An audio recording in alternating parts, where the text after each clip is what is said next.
about helping women with invisible illnesses realize that you can still lead a pretty healthy and active lifestyle. It's just not going to be the one you had envisioned for yourself. And I just realized I have no idea if my volume is sufficient. Sorry for the crackling paper. That was obnoxious, I'm sure. But anyway, it's been a really weird day. I had a rough damn night with the pain, and I had pain insomnia terribly, and it's I'm a pretty optimistic, positive person. But that being said, when you're laying there and it's the middle of the night and you hurt like hell, all I could think was, it's not a good way to start my week. But you know what? I was able, because I'm really good at managing my emotions. Well, sometimes I was able to pull myself out of a funk this morning. And yes, I'm tired. Yes, I'm achy. But you know what? I had a good day. Let's talk about letting go. I'll be honest, this is something I struggle with because I like to carry around the hurt, I guess. I guess that's it. I mean, there's really no reason, but letting go can be really difficult. Oh, this information, by the way, is from psychologytoday.com. But we hold on to things that don't serve us, whether maybe it's a bad relationship, maybe I don't know, maybe it's something from your past. Maybe it's just grief. You're having to let go of someone you didn't really want to let go of. But we hold on to those emotions that don't serve us for a lot of reasons. One is it can feel impossible to let go. And you know what? This is so crazy, but do you know what? We can get addicted to the stress emotions. We can get addicted to anxiety because we get addicted, and not necessarily to not really the emotion, but the chemical response, the biochemical process. Holy smokes, I had a hard time getting that out. But we can get addicted to that. It's just like an adrenaline junkie, except not as fun. But sometimes people hurt for so long, they don't know how to let go. They don't know who to be without that pain. It can become a big part of your identity. And in my experience, I don't think it's so much that I want it to be part of my identity, but I hold a grudge like a son of a gun. And B, I mean, I didn't process a lot of stuff. And if you don't process things, then you can't let them go. And I tried to stuff everything down, all my emotions, and that's why my health is where it is. So don't do that. That's very bad. But here are some tips on letting go and accepting. Number one, the relationships that you're going to get, they're probably not going to be the relationships that you wanted. But you have to accept people for who they are and where they are. If you want someone to accept you, you need to accept them.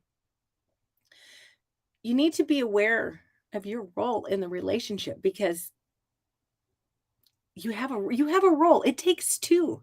No matter how good or how bad a relationship is, it takes two people. So you have a role. You have a responsibility. You have to own that. You can't move on if you don't accept your responsibility. Number two, this is where I struggle with this one. Don't get too involved. Don't get too invested in the outcomes when you're dealing with other people.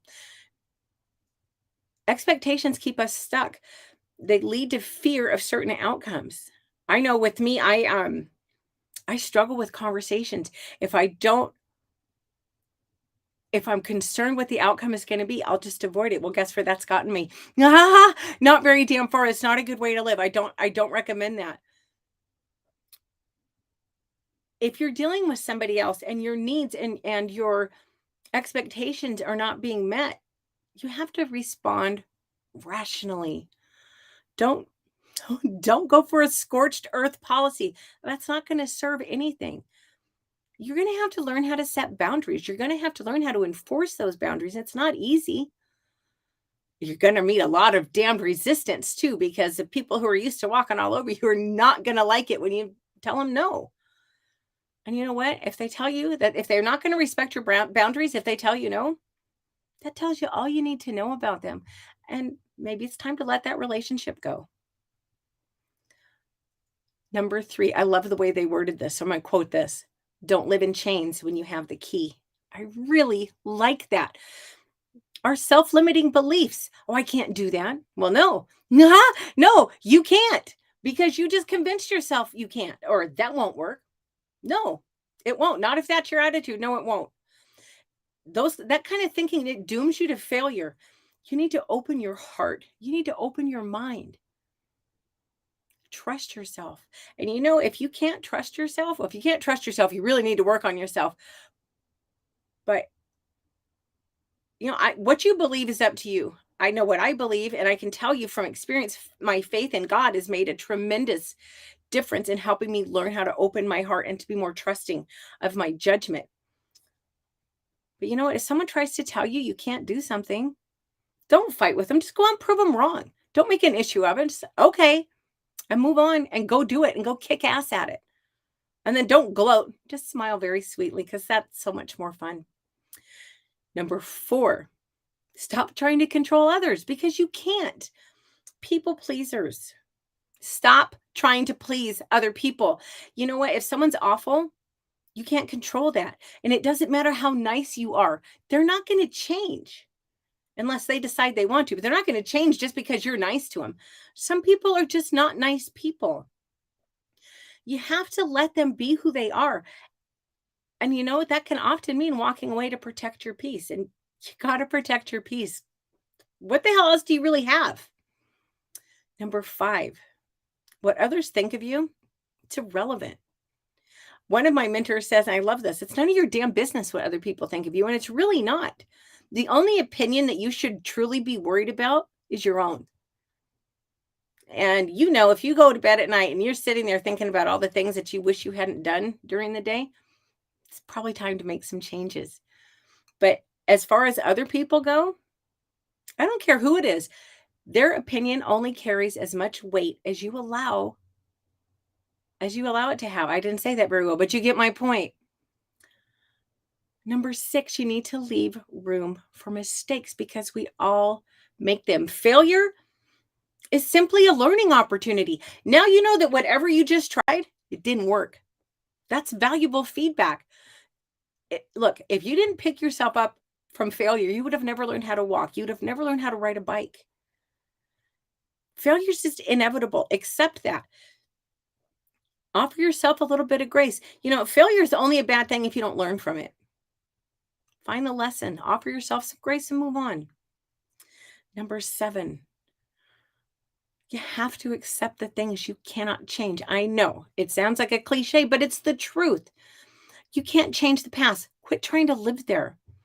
You have to live in the present because that's all you have. Are you worried about the future? Well, you know what? Start focusing on your present. Start focusing on yourself. Grow. Develop yourself. Figure out what you want to do. Figure out what your values are. Focus on the present, but work on yourself. And then you know what? The future, it's going to probably work itself out pretty well. I'm not, of course, you're going to have highs and lows because that's just life, but you can't worry about what hasn't happened yet because you don't have any clue what's coming down the road. I'm a big worrier. I've wasted so much freaking time worrying about crap that I can't control. You got to stop. Number 8, don't take yourself or anyone else too seriously. Life is short. We get one chance here. Enjoy it. People that bring you down, bye, Felicia. You don't have time. You don't have the energy. You shouldn't have the patience. People should lift you up. The people that you're spending your time with, the people that you're investing your emotional self in, they need to be valuable people. They need to lift you up. If they don't, why? Why are you immersing yourself with negative people? Number 9, do something that scares you. Fear closes our minds to possibilities. It traps us in our comfort zone. And here's the thing about a comfort zone. I didn't know this for the longest time. And it's one of those that just in retrospect, like, oh my gosh, how did I not see that? But a comfort zone, it doesn't at all mean that you're in a good place. It just means you're in a familiar place. It means you know what to expect for the most part. And that can be really comforting. But you know what? Nothing exciting ever really happens in your comfort zone. You got to face your fears so that you can grow. Again, faith would really help with that. I'm just saying. Y'all believe what you want to believe. It's truly not my business, but from experience, faith makes a huge difference with that. Number 10, you need to allow yourself to feel the uncomfortable emotions. Now, they said negative emotions, but Therapy in a Nutshell on YouTube, she talks about, I watched one of her videos and she was talking about unpleasant emotions. And she said, I don't like to use the term negative because grief, anger, sadness, all of those emotions, they do serve a purpose. And you have to allow yourself to work through that stuff. Look, burying that stuff, it doesn't solve anything. All it's going to do is prolong your agony. And it can destroy your health if you try to bury everything down. Trust me. Trust me. This is not a good thing to know, but I know this from firsthand knowledge. And finally, number 11, you have to practice forgiveness. Forgiveness isn't about letting that other person off the hook, okay? It's not. I used to think that it has really very little to do with them. All forgiveness means is you're taking control of your life back. You're taking your power back. You're booting their sorry ass to the curb, essentially. I know that's not the nicest way to put it, but it's the truth. It doesn't make anything that they did okay. It just means that you have decided not to allow them to drag you down anymore.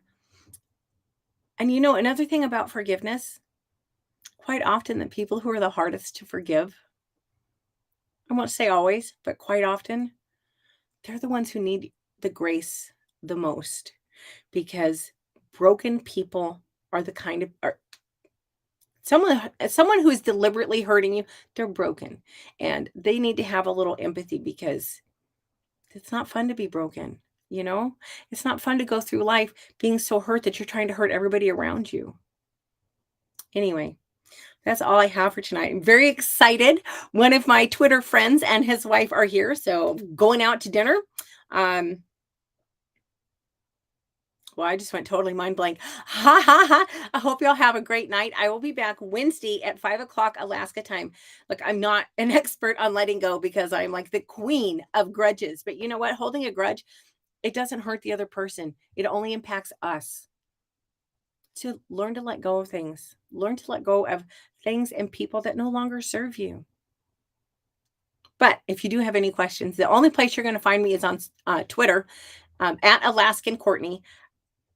My account is locked down right now, but if you follow me, I will follow you back. So I'm locked down because I had somebody like mass reporting me over the like crazy stuff. But anyway, that's a long story. Hope you'll have a great night. I will